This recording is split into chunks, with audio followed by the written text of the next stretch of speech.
আসসালামু আলাইকুম। রাত 10টার শীর্ষ সংবাদে স্বাগত জানাচ্ছি আমি শাহনাজ পারভীন।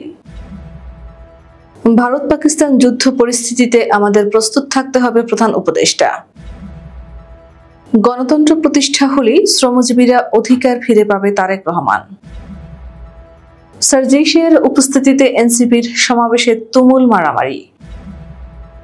এবার আগেভাগেই বই ছাপার কাজ শুরু হচ্ছে 2027 সাল থেকে পরিমার্জিত শিক্ষা। আমরা হিন্দু মুসলমান ভাগ হব না, মির্জা ফখরুল। চিন্ময় দাসের জামিন স্থগিত। শেখ হাসিনার পরিবারের 5 সদস্যের বাড়ি ও জমি জব্দের আদেশ। আদানির বিদ্যুৎ আমদানি $40 কোটি কর ফাঁকি। দেশের রিজার্ভ বেড়ে $87 বিলিয়ন। 21 কর্মকর্তাকে সাময়িক বরখাস্ত করল বিএসইসি। গুলশানে নজরুল হামিদের 200 কোটি টাকা মূল্যের জমি জব্দের আদেশ। গুজরাটে আটক কথিত বাংলাদেশিদের মধ্যে বেশিরভাগ পশ্চিমবঙ্গের বাসিন্দা। এবং নিরাপত্তাহীনতায় ভুগছে হার্ভার্ডের 92% মুসলিম শিক্ষার্থী, টাস্ক ফোর্সের প্রতিবেদন। শুনছিলেন শিরোনাম, এবার বিস্তারিত। আমরা এমন এক বিশ্বে বাস করি যেখানে যুদ্ধের প্রস্তুতি না রাখাটা আত্মঘাতী উল্লেখ করে প্রধান উপদেষ্টা অধ্যাপক ডক্টর মোহাম্মদ ইউনূস বলেছেন, আমাদেরই কাছে ভারত পাকিস্তান যুদ্ধ শুরু হয়ে যাওয়ার মতো অবস্থার মধ্যে রয়েছে। সকালের খবরে দেখলাম হয়তো গুজব, আজকেই শুরু হয়ে যাবে যুদ্ধ, আমাদের প্রস্তুত থাকতে হবে। বুধবার ঢাকায় বিমান বাহিনীর বার্ষিক মহড়া অনুষ্ঠানে একথা বলেন তিনি। বিএনপির ভারপ্রাপ্ত চেয়ারম্যান তারেক রহমান বলেছেন, দেশে উৎকৃষ্ট গণতন্ত্রের সমাজভূমি নির্মিত হলে শ্রমজীবী মানুষের মর্যাদা ও অধিকার প্রতিষ্ঠা পাবে। দ্রব্যমূল্যের ঊর্ধ্বগতি ও মূল্যস্ফীতির চাপে শ্রমজীবী মানুষ এখনো দুঃখ কষ্টে জীবনযাপন করছে। বুধবার মহান মে দিবস উপলক্ষে গণমাধ্যমে পাঠানো এক বাণীতে তিনি একথা বলেন। তিনি বলেন, আন্তর্জাতিক শ্রমিক দিবস, যা মহান মে দিবস হিসেবে সর্বাধিক পরিচিত, আজকের এই দিনে আমি দেশে বিদেশে কর্মরত সকল শ্রমজীবী মানুষ যারা নিজের জীবন বাজি রেখে জীবিকার জন্য, পরিবারের জন্য, সমাজের সর্বোপরি দেশের উন্নয়নের জন্য কর্মে নিয়োজিত আছেন, তাদের সবাইকে জানাই আন্তরিক শুভেচ্ছা ও সংগ্রামী সালাম। বগুড়ায় আওয়ামী লীগ নিষিদ্ধের দাবিতে জাতীয় নাগরিক পার্টি আয়োজিত সমাবেশে বৈষম্য বিরোধী ছাত্র আন্দোলনের দুই পক্ষের নেতাকর্মীদের মধ্যে দফায় দফায় মারামারির ঘটনা ঘটেছে। বুধবার বিকেল 5টার দিকে শহীদ টিটু মিলনায়তন চত্বরে এনসিপির মুখ্য সংগঠক সার্জিস আলমের উপস্থিতিতে এ ঘটনা ঘটে। টিটু মিলনায়তন চত্বরে উপস্থিত প্রত্যক্ষদর্শীরা জানান, বিকেল 4:30টার দিকে সমাবেশ স্থলে পৌঁছান সার্জিস আলম সহ এনসিপির কেন্দ্রীয় নেতারা। এরপর বৈষম্য বিরোধী ছাত্র আন্দোলনের একটি পক্ষ মিছিল নিয়ে পৌর পার্ক চত্বরে প্রবেশ করেন। সমাবেশের প্রধান অতিথি সার্জিস আলম মঞ্চে বসেছিলেন এবং এনসিপির কেন্দ্রীয় অন্য নেতারা বক্তব্য দিচ্ছিলেন। এ সময় বৈষম্য বিরোধী একটি পক্ষ সার্জিস আলমের বিরুদ্ধে স্লোগান দেন। তখন সার্জিসের পক্ষ নিয়ে অন্যরা তাদের সঙ্গে হাতাহাতিতে জড়ান। এবছর প্রাথমিক ও মাধ্যমিক স্তরের শিক্ষার্থীদের হাতে বিনামূল্যের পাঠ্য বই তুলে দিতে মাত্রাতিরিক্ত দেরি করেছে জাতীয় শিক্ষাক্রম ও পাঠ্যপুস্তক বোর্ড। শিক্ষাবর্ষ শুরুর প্রায় 3 মাসের মাথায় সারা দেশের সব শিক্ষার্থীর জন্য সব বিষয়ের পাঠ্য বই সরবরাহ করতে পেরেছে এনসিটিবি। আর বই পেতে দেরি হওয়ায় শিক্ষার্থীদের পড়াশোনার ক্ষতি হয়েছে। এই বাজে অভিজ্ঞতা মাথায় নিয়ে আগামী বছরের পাঠ্য বই ছাপার কাজ এবার আগেভাগে শুরু করেছে এনসিটিবি। আগামী সপ্তাহেই দরপত্র আহ্বান করা হবে।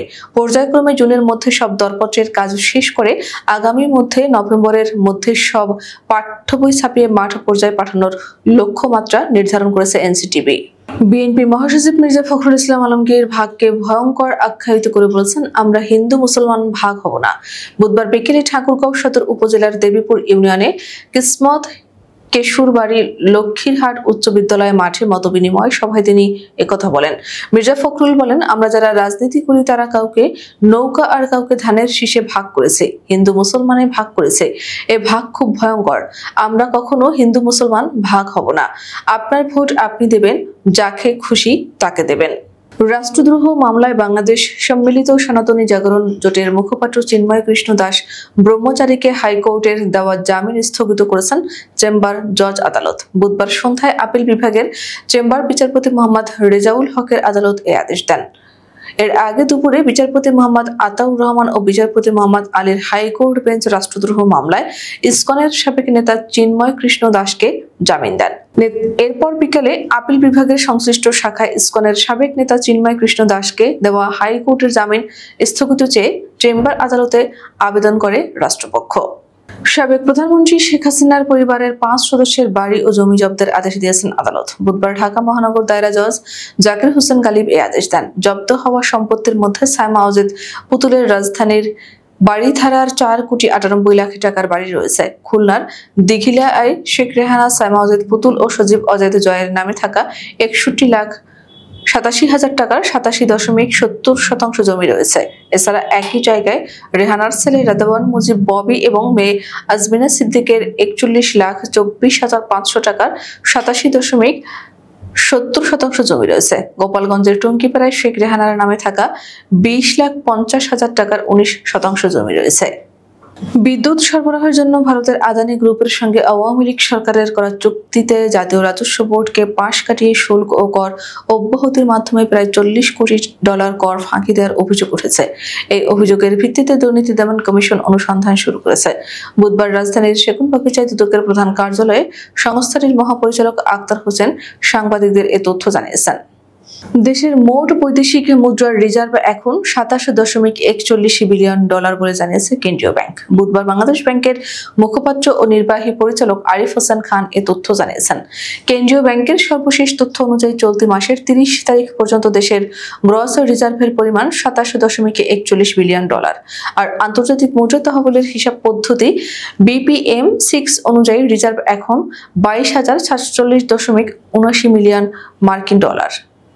গত 5 মার্চ চেয়ারম্যান ও কমিশনারদের অবরুদ্ধ করে হেনস্থা করার অভিযোগে নিজ সংস্থার 21 কর্মকর্তাকে সাময়িক বরখাস্ত করেছে শেয়ার বাজার নিয়ন্ত্রক সংস্থা বাংলাদেশ সিকিউরিটি এক্সচেঞ্জ কমিশন। একই সঙ্গে এ ঘটনায় 2 জন কর্মকর্তাকে কারণ দর্শানোর নোটিশ দেওয়া হয়েছে। মঙ্গলবার বিএসইসির জরুরি কমিশন সভায় এ কর্মকর্তাদের সাময়িক বরখাস্ত করার সিদ্ধান্ত হয়। বুধবার কাজে যোগ দেওয়ার পর সাময়িক বরখাস্তের আদেশ হাতে পেয়েছেন তারা। বিএসইসির সংশ্লিষ্ট সূত্রে এ তথ্য নিশ্চিত করেছে।